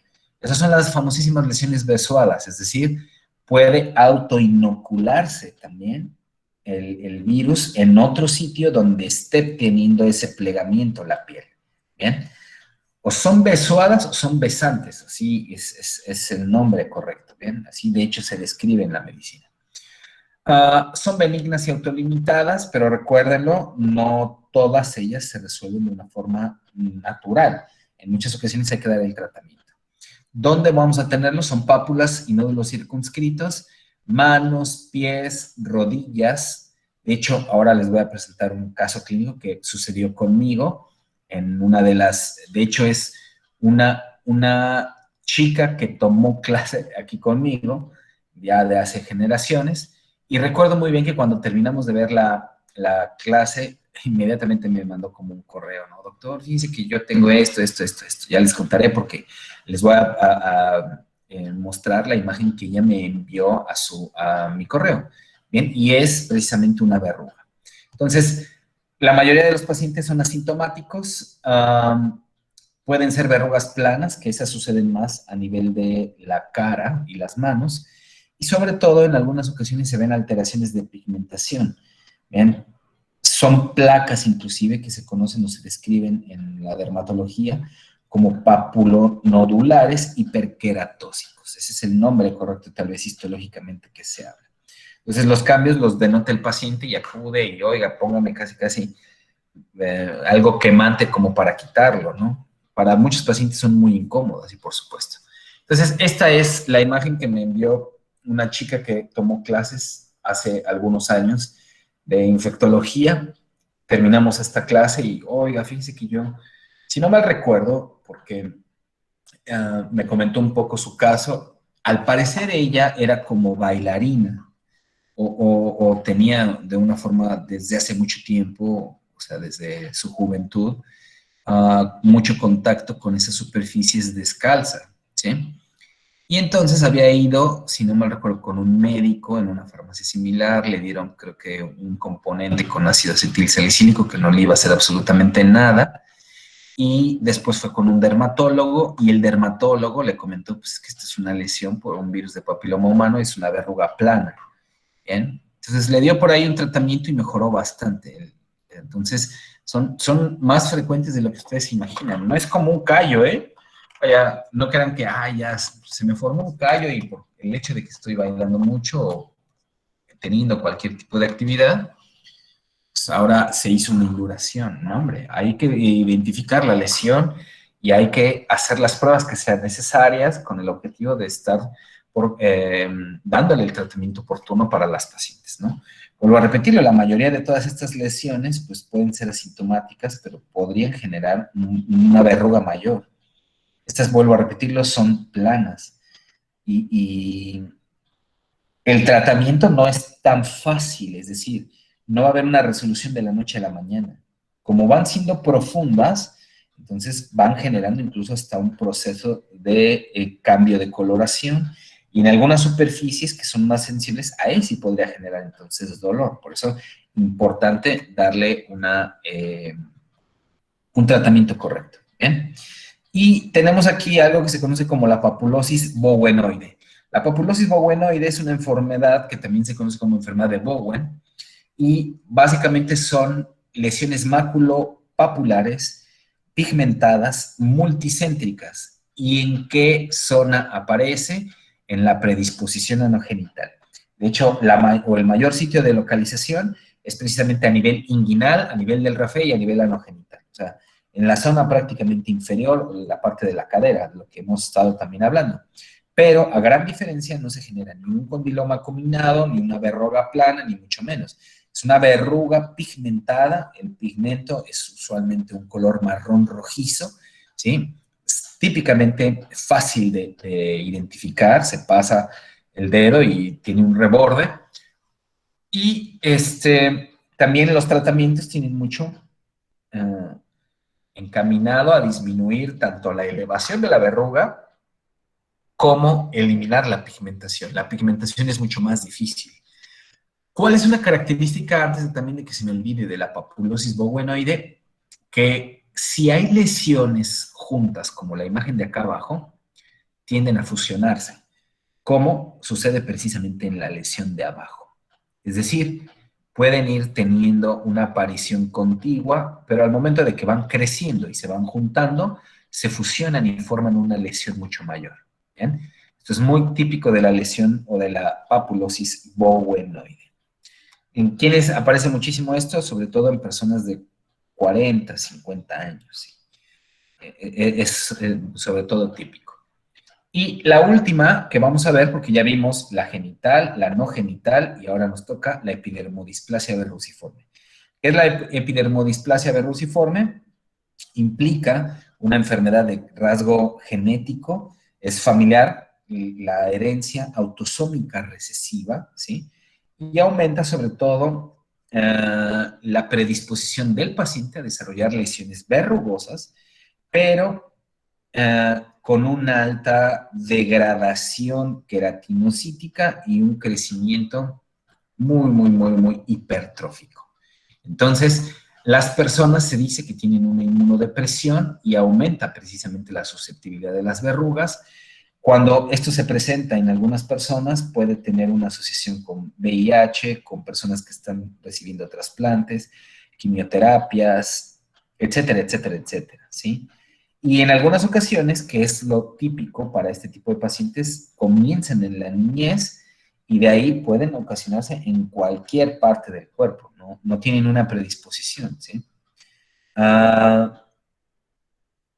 Este tipo de enfermedad, la epidermodisplasia verruciforme, se le conoce mucho como los pacientes árbol, porque hace precisamente la similitud como si fueran ramas, y así se les conocen algunas, no de forma médica, sino de forma coloquial, el paciente árbol, porque tiene un enramado. ¿Bien?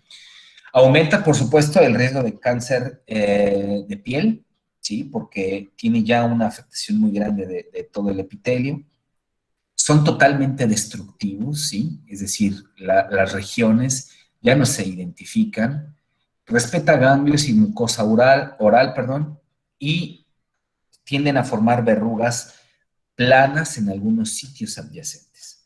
Entonces, lo primeritito que hay que entender es que crecen rápido cuando hay una mayor inmunosupresión, pero se va presentando en realidad a lo largo del tiempo. Esto puede tomar inclusive unos 5 a 10 años para que se desarrolle una lesión como la que ustedes están viendo. ¿Bien? Acá hay otra lesión, ¿sí? Causada por virus del papiloma humano. Ya no hay ni siquiera la diferenciación a nivel de los dedos, y así es como van creciendo, ¿sí? O sea, en la imagen de la derecha, ustedes así ven, no es una enfermedad, es un papiloma combinado, ni mucho menos, es una epidermodisplasia verruciforme. Ese es el nombre. Son placas los que se van creando, se degeneran, aumentan, se hipertrofian y entonces van generando y ahora sí todas las complicaciones. ¿Bien? Bueno, epidemiología. Las complicaciones, por supuesto, antes de pasar a la epidemiología, de que se me olvide, las más preocupantes son aquellas que tienen que ver con las neoplasias, ¿no? Todo lo que sea cancerígeno siempre va a tener un peor pronóstico. Entonces, estas verrugas, encontrarlas a nivel de la mucosa o a nivel de la piel, son altamente frecuentes en cualquier tipo de población. ¿Bien? Esto ustedes están viendo es una verruga provocada por VPH a nivel de la lengua. Y se presenta, sobre todo, en un rango de edad que corresponde muchísimo, pues, a el inicio de la vida sexual activa, ¿sí? Entonces, la edad más predisponente para desarrollar cualquier tipo de lesión por VPH es de 15 a 24 años. O sea, creo que todos ustedes están en ese rango de edad, ¿bien? Sin embargo, la frecuencia de las tasas de, sobre todo de aparición de una lesión genital mucho mayor es básicamente entre los 20 a los 24 años, ¿sí? Eso es prácticamente el mayor índice de tasa que va a observarse cualquier lesión por el hecho de que ya entonces se manifiesta como una lesión de grado mayor. Si estamos hablando de las lesiones anogenitales, bueno, podremos estar hablando de, y sobre todo genital, cervicouterino, de neoplasias intraepiteliales escamosas, ¿no? La asociación, dijimos que es con el número de parejas. A mayor número de parejas, a más temprano inicio de vida sexual activa, mayor riesgo de padecerla.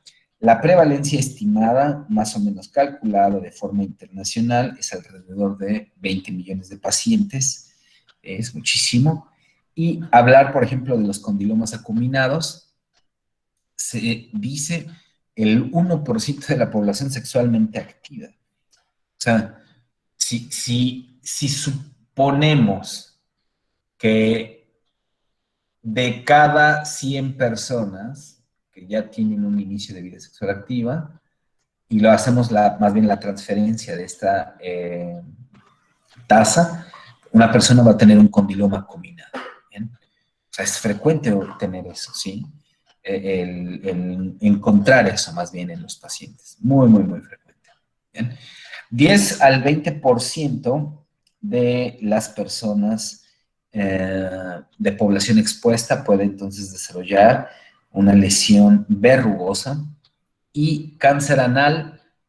De hecho, de las asociaciones neoplásicas que se documentan para la asociación con el virus de papiloma humano, si nosotros hablamos de todas las neoplasias que produce, es muchísimo más alta la predisposición a desarrollar cáncer anal, cáncer vulvar y cáncer vaginal, ¿sí? Por supuesto, hablamos también del cáncer cervicouterino, pero esto es de una neoplasia intracervical o cervicouterino. Aquí estamos hablando de un cáncer o un desarrollo de una neoplasia fuera de la región cervicouterina. Cáncer anal es altamente probable que se desarrolle cuando hay lesiones verrugosas y presencia, sobre todo ya en una prueba diagnóstica, para virus de papiloma humano. Vulvar en un 40% y vaginal también en un 40%. ¿Bien? Entonces hay que tenerlo en cuenta. Desarrolla tumores, por supuesto. ¿Cuáles son? Cervicouterino, anal, vulvar y vaginal. Así de sencillo. ¿Bien? Infección genital, las tasas altas siempre son más susceptibles en las mujeres, siempre van a tener porque tienen una predisposición hormonal y proliferativa en las regiones mucosas mucho más alta que cualquier tipo de hombre. O sea, las zonas están mucho más húmedas, mucho más lubricadas. Existe una mayor cantidad de región mucosa que en un varón, ¿sí? 90% de las enfermedades, cuando nosotros ya las podemos a lo mejor entender, porque recuerden lo que pueden personas resolverlo, hasta el 90% de las infecciones pueden ser transitorias o pueden mantenerse latentes en un estado subclínico o en realidad pueden eliminarse. Recuerden lo que hemos visto, cuáles son los caminos que puede tener cualquier infección. Aquí también viene algo importante. 20% de este tipo de lesiones, o más bien infecciones por VPH, se asocian con otra enfermedad de transmisión sexual. ¿Bien? O sea, siempre que nosotros tengamos a un paciente con una lesión acuminada, está totalmente obligado, o más bien justificado, el realizarle a este tipo de pacientes VDRL, pruebas para descartar sífilis, ¿sí? Pruebas para descartar cualquier tipo de infección genitourinaria y sobre todo también virus de la inmunodeficiencia humana. Todas las justificaciones. Cada vez que nosotros encontremos una enfermedad de transmisión sexual, tenemos que descartar otras. Eso ya lo iremos repitiendo siempre, pero en todas ocasiones siempre hay que justificar, o más bien está totalmente justificado, el hecho de poder identificar más allá, ¿sí? Entonces siempre háganlo. Cada vez que ustedes vean un condiloma, cada vez que ustedes vean una vaginosis, cada vez que ustedes vean una tricomona, siempre está justificado realizar más pruebas para saber si el paciente nada más tiene eso o tiene algo más, ¿bien? Condelomas, 13% en hombres, cuando en cuestión epidemiológica, 9% en mujeres, ¿sí? O sea, hablando específicamente del condiloma, no de la infección. La infección es más probable en la mujer, el desarrollo de este condiloma que dijimos es la imagen típica de coliflor, se puede presentar mucho más en hombres que en mujeres, ¿bien? Y la raza también de afectación es mucho más susceptible, la raza negra, ¿bien? Eso es típico. Entonces, bueno, déjenme ver. Vamos a dejarlo hasta acá, porque mañana quiero que vamos a tratar de dar algunos puntillos para ver en qué tipo de pacientes se hacen las citologías exfoliativas, cuándo hay que comenzarla, ¿sí? ¿A qué edad? ¿Qué tipo de justificaciones existen para realizar una citología exfoliativa con técnica de Papa Nicolau? Y vamos a tratar de resolverlo para que quede totalmente claro. Porque la primera pregunta sería, ¿aquí hay alguien? Sí, seguramente sí, pero aquí hay alguien que tenga menos de 20 años, chicos. ¿Hay alguien de 19 años aquí? Yo. Ok, bien. Bueno, ya hablaremos de ese tipo de casos, pero tenemos que saber a qué edad se iniciará la citología exfoliativa. Mañana aclararemos, y ustedes me lo dirán porque voy a entregar algunos puntillos, por ahí se los digo, de qué hay que hacer, por ejemplo, con una persona que no ha tenido actividad sexual. ¿Se justifica el realizar algún tipo de citología exfoliativa? Sí, no, ¿por qué? Eso tienen que investigarlo. ¿Y cuál es la frecuencia que se tiene que hacerlo? Yo recuerdo muchísimo, por ejemplo, cuando mi mamá, yo no sabía nada de medicina, yo era un niño en realidad, ¿no?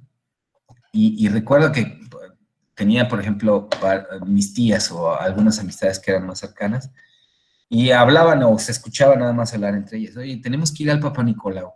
A mí siempre me llamó mucho la atención esa palabra.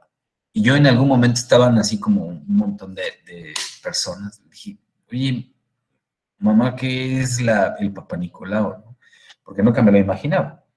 Y entonces como mi mamá toda roja y apenada, ¿no? Es un estudio que le hacen a las mujeres. Tú no tienes que meterte. Bueno, yo recuerdo desde muy pequeño, ya después, o por supuesto, supe que es la técnica de Papa Nicolau, pero recuerdo mucho que las señoras o mis tías, quienes fueran, mi mamá, hacían, por ejemplo, una citología exfoliativa anual. ¿Está justificado? Sí. ¿Está justificado? No. Vamos a ver qué nos dicen todas esas reglas para hacer el Papa Nicolau? ¿Se hace cada cuánto? ¿A quiénes se inicia? Etcétera, etcétera, etcétera, ¿sí? Entonces, pruebas diagnósticas, citología exfoliativa, ácido acético, lo vamos a ver mañana, el tratamiento, y ya de ahí nos vamos a continuar con las demás clases, ¿sí? Pero quiero dejarlo para mañana para que tengan un poco de posibilidad también de leerlo, porque seguramente no lo han leído. Perdóname, Cintia, apenas estoy leyendo tu mensaje. Dice, buenas noches, doctora, mis compañeras Janine, Notario o Notorio y Patsy Pacheco no les llegó el link de la reunión. Apenas se los acabamos de enviar. ¿Será que las puedo aceptar? Creo que ya lo vi muy tarde y no sé si entraron o no entraron. Pero, digo, no sé por qué razón no tendrían el link. Ya se los he dicho, yo agarro como toda la lista de los correos y son los que copio siempre con las clases, ¿no? Entonces, si es así, digo, siempre tienen que, número uno, estar atentos y ya estábamos hablando casi como de las 8:30, entonces ya no es tiempo, ¿sí? Por lo menos para entrar a la clase, ¿correcto? Si es así que yo no les envié el link, bueno, pues les pido una disculpa, pero si ya no las dejé entrar, pues por favor, nada más que estén atentas y también digan de una forma temprana que no les está llegando el link, porque me tardé, o casi siempre me tardo en iniciar la clase desde que les mando el link, unos 10 minutos, ¿no? Entonces, por eso tienen que estar pendientes, ¿bien? Entonces, chicos, nos vamos a ver mañana. Por favor, cuídense y lean, ¿bien? Ya todos ustedes, por eso se los platicábamos ayer, sabrán si quieren leer, participar, no lo sé, y que les sirvan algunos puntillos para no irse al extraordinario, ¿bien? Entonces, muy bien, chicos, hasta mañana. Y si no hay dudas o preguntas, bueno, nos vemos para mañana. Si hay dudas o preguntas, me las pueden hacer.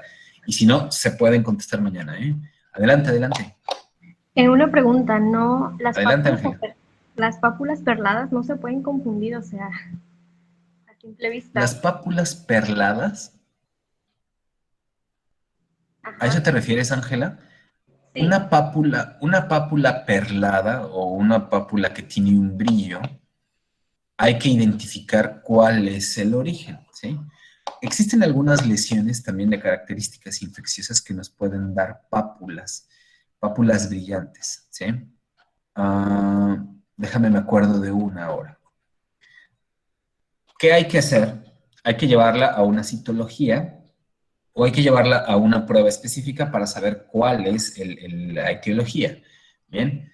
¿Cómo se llama esta? Se llama, que de hecho generan un punto umbilical, se llama... ahora me acuerdo, y si no me acuerdo ahorita, me acuerdo mañana. Pero, espérame, porque la tengo aquí. ¿Sí?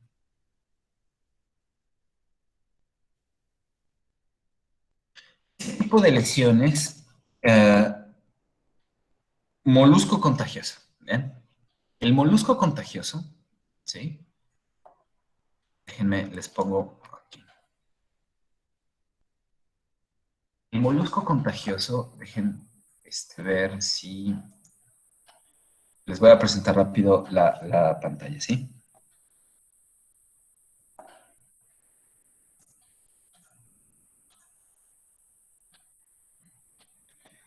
Muy bien. Esto, ¿lo ven, chicos, ahora mi pantalla? Sí, doctor. Bueno, estas lesiones son un poco de lo que dice Ángela. Pueden ser lesiones perladas, ¿ven? Y el molusco contagioso, digo, también tiene sus pruebas para realizarlo. Y aparte también tiene una predisposición relativamente similar, puede hacerse así. Entonces, cuando yo tengo una lesión y no sé el origen, hay que hacer pruebas. ¿Sí? Se pueden hacer muchísimas pruebas. Cada una de las enfermedades tiene su prueba diagnóstica. Por eso la importancia de primero sospecharlo. Entonces, si por ejemplo Ángela dice, bueno, es una lesión perlada, ¿qué tipo de lesión puede adquirir esta característica? O puede ser a lo mejor que me confunda con una verruga plana, o puede ser a lo mejor un molusco contagioso, ¿sí? ¿Por qué lo sé? Pues porque yo ya he visto y porque ya sé y porque lo he estudiado. De hecho, no viene molusco contagioso dentro del temario. Pero es importante para que ustedes lo vean. Espero que lo vean, sobre todo en dermatología. ¿Bien? Entonces, sí se pueden confundir, es una realidad, ¿eh? No hay que mentir, sí se pueden confundir. La importancia está en saber hacer los diagnósticos y investigar también, ¿no? ¿Qué tipo de asociaciones, factores de riesgo tiene el paciente? Y entonces ahora ir encaminando el paciente hacia las pruebas. ¿Bien? Pero sí, es buena pregunta la de Ángela, ¿correcto? ¿Algo más, chicos? ¿Vamos bien? Adelante, Gabriel.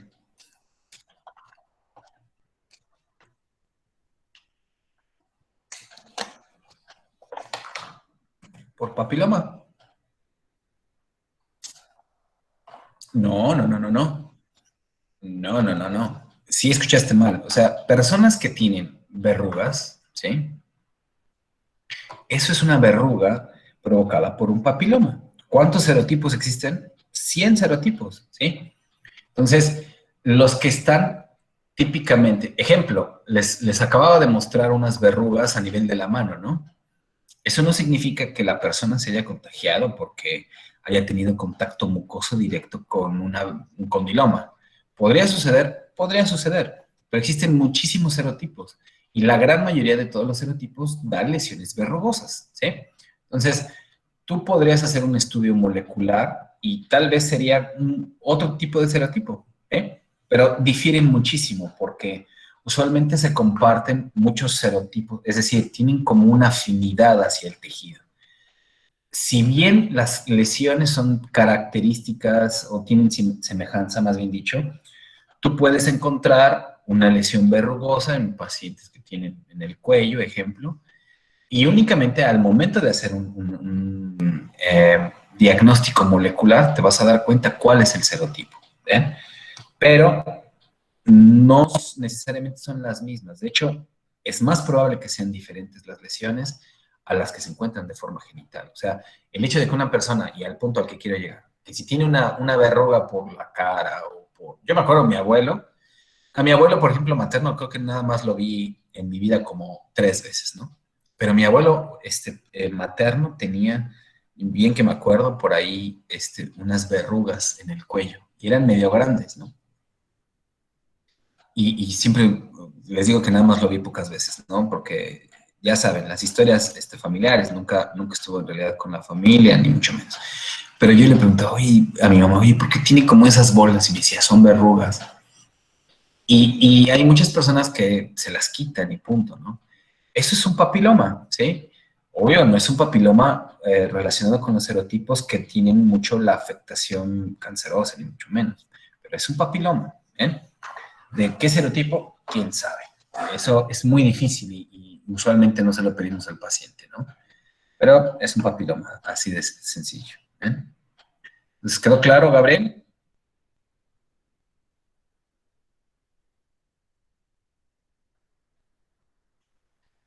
Hay muchos tratamientos. De hecho, algunos de los tratamientos que vamos a ver para mañana, como es la podofilina, el imiquimod, todo eso, se utilizan también en ese tipo de verrugas, ¿eh? Y hay muchas que se hacen con criogenización, escisión quirúrgica, cauterización, un montón. Hay una tía, precisamente materna, también le heredó a mi abuelo, ¿no? Decíamos que le heredó al abuelo. Entonces, yo recuerdo muy bien que un día ella fue más bien enfermera, fue porque ya no trabaja, ya está jubilada. Pero recuerdo muy bien que un día nos contó que ella estaba trabajando, se acercó con la dermatóloga y le dijo, oiga, doctora, no sea mala, fíjese que tengo unas verrugas, ¿qué me puede usted dar, no? Ya saben que también los mexicanos somos como buenísimos para ponernos cualquier tipo de cosa que les recomiendo. Y mi tía creo que se había puesto cualquier tipo de cosa, ¿no? Ya saben que hay el ungüento de la uña de gato, el marihuanol, no sé qué tanta cosa ya se había puesto y por supuesto no se le quitaba. Entonces, hasta que la dermatóloga pasó y le dijo, pues se las quitamos de una vez. Dijo, pues bueno, la acostó y empezó a cauterizarla con un armónico, con un bisturí armónico. Se las quitó y punto. ¿Sí? Solución. Ahora, este tipo de lesiones, como se mantiene mucho por contiguidad, o sea, están muy contiguas, pueden volver a crecer. Y de hecho, no le crecieron todas nuevamente a mi tía, pero todavía recuerdo la última vez que la vi, tenía por ahí algunas. de esas verrugas, ¿sí? Entonces, esas no son lesiones que van a generar un cáncer. Recuerden cuáles son los cánceres que desarrolla: cervicouterino, anal, vulvar y vaginal, ¿no? No va a haber un cáncer aquí, ¿sí? O sea, las lesiones son de bajo grado. Bien, adelante. Le iba a contar que, o sea, mis hermanos y yo de chiquitos sí sufrimos como de que muchas verrugas, más en lo que era en la parte de nuestras manos, rodillas y codos. Y bueno, yo me acuerdo que sí me llevaban a lo que era el doctor, pero me daban como un tipo, no sé si eran como un tipo de líquido en la cual pues me lo ponía ahí en lo que era en las verrugas y no me hacía nada, y pues ya, pues nos dieron, bueno, acá entre familia, pues nos dieron como que un tratamiento bien natural, y pues sí se me quitó, y de hecho no me quedaron ni marcas ni nada. Ahora, eso es importante, ¿sí? O sea, no las verrugas son para siempre. Acuérdense que por aquí acabamos de ver y explicarlo. Son lesiones que también pueden autolimitarse, ¿sí? Es decir, puede que una persona las tenga y listo, ¿no? Ahora, eso depende del sistema inmunológico. Ya veremos por eso para mañana también qué tipo de tratamientos existen. Porque en la gran mayoría de todos los tratamientos están enfocados a disminuir el tamaño de la lesión o a tratar de reducir la parte en la que se va replicando y que el sistema inmunológico haga su trabajo, ¿sí? Ese va a ser el objetivo principal para las lesiones, sobre todo verrugosas. Entonces, sí, como dice Katia, puede que hayan tenido esas lesiones, se dieron una infinidad seguramente de tratamientos. Yo me acuerdo que había un boticario, fíjense, cuando yo iba a la primaria, había en esa misma calle, había como un montón de tienditas de estas de remedios herbales y no sé, ¿no? Eran boticas, ¿no? O sea, que eran como las farmacias antiguas, pero a través de remedios de tés, hojas, un montón de cosas en realidad. Yo me acuerdo que en algún punto, como estaban muy cerca de eso, un día pues, me quedé ahí de chismoso y me acuerdo que llegó una señora, porque ya saben, ¿no? Todos los alumnos cuando salen se ponen afuera de la escuela y lo que sea. Y como estaban muy cerca, estaba ahí de chismoso y vi como una señora entró y le dijo, oiga, fíjese que tengo unas verrugas. Y el boticario no sé qué sacó, porque obvio no sabía, ni mucho menos. Y han visto como de esas tintas, o más bien los frasquitos, de tinta para zapatos, que quitan la tapa y tienen como un alambre, y después de ese alambre hasta abajo tiene como una almohadilla. No sé si la han visto, digo, no sé si han limpiado sus zapatos con ese tipo de tintas, pero es un frasco y al momento de que se saca la tapa, en la tapa viene el alambre y hasta abajo como una almohadilla precisamente para que le pasen con eso la tinta al zapato. Entonces, ese señor había sacado un frasco muy similar y directamente agarró y se lo puso así a la señora. Y me acuerdo muy bien que la señora dijo, ¡ay, me quema! ¿Quién sabe qué le haya puesto? ¿Sale? Entonces, no sé qué tipo de remedios sean. Algunos de los tratamientos, por ejemplo, que vamos a tratar de hablar o explicar mañana, como es el imiquimod, tiene ese tipo de efectos. Son como lesiones, más bien, son efectos quemantes, ¿sí? Que tiene sus especificaciones. Por ejemplo, no hay que utilizarlo cerca de las mucosas genitales porque puede aparecer puntos erosivos. Pero algo muy similar a lo que nos platica Katia es eso. Tal vez les podrían haber dado un sinfín de remedios que el objetivo es disminuir el tamaño y que después, pues, desaparezcan, ya sea por la autolimitación o por el efecto del sistema inmunológico. Recuérdenlo, aquí la inmunología mediada por células, es decir, los macrófagos tisulares, son los que principalmente van a actuar para resolver la enfermedad. ¿Ok? Entonces, De bien, hecho, ustedes... Ajá, adelante, perdón, Katia. disculpe, doctor. De hecho, nuestro tratamiento, nuestra medicina fue alacrán molido en café. Sí. Ahora, digo, yo no soy experto y se los digo de una forma sincera, como en un montón de cosas que sí tienen una evidencia científica, pero que son de un origen orgánico, ¿eh? Hay muchos tratamientos de ese tipo, sobre todo en nuestro país, en la gran mayoría de países, sí. La medicina tradicional, y yo no digo que esté mal, digo, hay algunas cosas que por supuesto un médico no sabe, ¿no? Y tal vez inclusive las personas que lo administran ni siquiera tampoco saben cuál es el efecto. Por eso nosotros siempre tratamos de recomendar cosas que son como seguras y que tienen una prueba y bla, bla, bla. Pero con esto quiero decir que no existan remedios naturales o como lo que nos acaba de comentar Katia, y que sí puedan tener un efecto bueno, ¿no? Entonces, bueno, eso lo vamos a ver también mañana para el tratamiento. Así es que también, por favor, necesito que lo lean, ¿bien? ¿Qué es eficiente, qué no es eficiente, etcétera, etcétera? ¿Bien? Entonces, bien, chicos, si ya no hay otra pregunta, no sé si hay otra pregunta, pero si no, entonces nos vamos a ver mañana, ¿bien? Voy a tratar de sacarles por ahí un video que espero todavía guardo con relación a qué pasa con la colposcopía y todo eso, ¿no? Bien, chicos, que descansen, por favor. Estudien, por favor, lean. Vaya, no necesito que se lo memoricen, necesito que lean para que en el momento en el que ya estemos hablando de la clase sea más fácil, ¿sale? Listo, chicos. Sí, doctor. Nos vemos hasta mañana. Pórtense bien. Adiós a todos. Nos vemos, doctor. Bye. Hasta luego, doctor. Que tenga buena noche. Igualmente a todos. Buena noche. Bye.